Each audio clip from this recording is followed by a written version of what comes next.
Welcome to PND beauty hacks. आज मैं आपन देखाम केनेके मिल्क पुडिंग बनाय चाओ। यात मैं टावात माने आगर एबार कैरामेलाइज करिसु तो आपनाक फ्री देखाबल कारणे मैं कैरामेलाइज तो करि देखाइसु।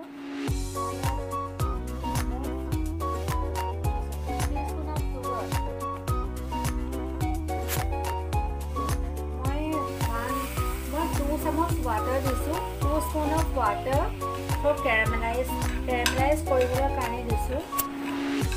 তো আপুনি অলপ ব্ৰাউন নোহোৱালৈকে caramelize কৰি থাকিব। আপুনি এইটো ষ্টেজতে অফ কৰিব, কাৰণ ব্ৰাউন হ'লে ষ্টেজটো অফ কৰিব। যদি ব্লেক কালাৰ হৈ যায় নহয় বহুত তিতা হৈ যাব। কিন্তু আপুনি ব্ৰাউন হ'লে চুগাৰটো যেতিয়া ব্ৰাউন হ'ব তেতিয়া আপোনালোকে গম পাব যে ফুল্লি caramelize হৈ গৈছে। এতিয়া আপুনি ষ্টপ কৰিব পাৰে। আমি এটা পুডিং বাটিত আমি সেট কৰিম। ফাৰ্ষ্টে মই অলপ ঘি লৈ লৈছো আৰু বাটিত লগাই লৈছো।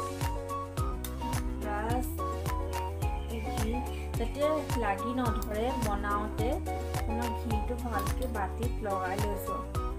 আপোনালোকে ব্ৰাছৰ সহায়ত লগাব পাৰে, মই ফিংগাৰৰ সহায়ত লগাইছো।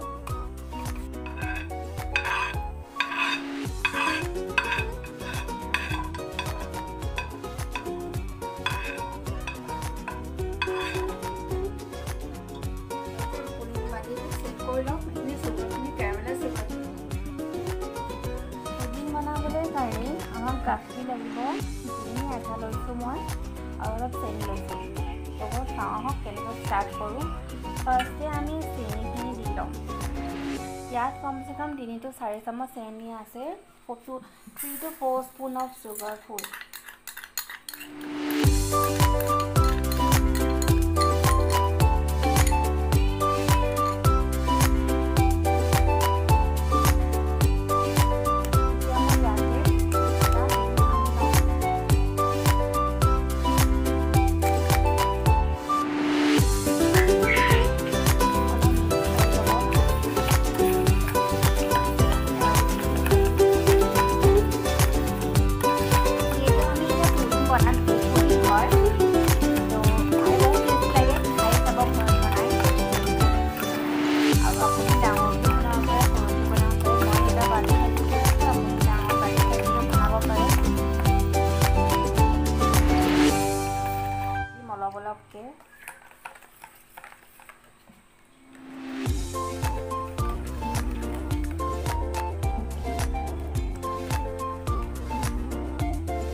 আগৰে মই অলপ নিমখ আছে কেক বনাওঁতে দিয়া, তো তাৰো মানে অলপ দি দিছোঁ।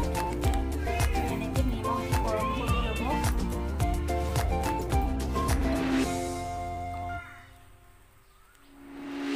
এনেকৈ ভাজিটো দিব ওপৰত। ঢাকি দিছোঁ। ঢাকিখিনি আপুনি 25 to আধা ঘণ্টালৈকে থ'ব লাগিব। 1 ঘণ্টাৰ কাৰণে সেট কৰিলোঁ। 1 hour সেট কৰিলোঁ ফ্ৰিজত ভৰাই খোৱাৰ পাছত। কেৰামেলখন টাৰ্ণ কৰি দেখোন এনেকৈ ল'ব, ফ্ৰিজ কৰিব। আমাৰ কেৰামেল পুডিংটো কিমান ধুনীয়া হৈছে।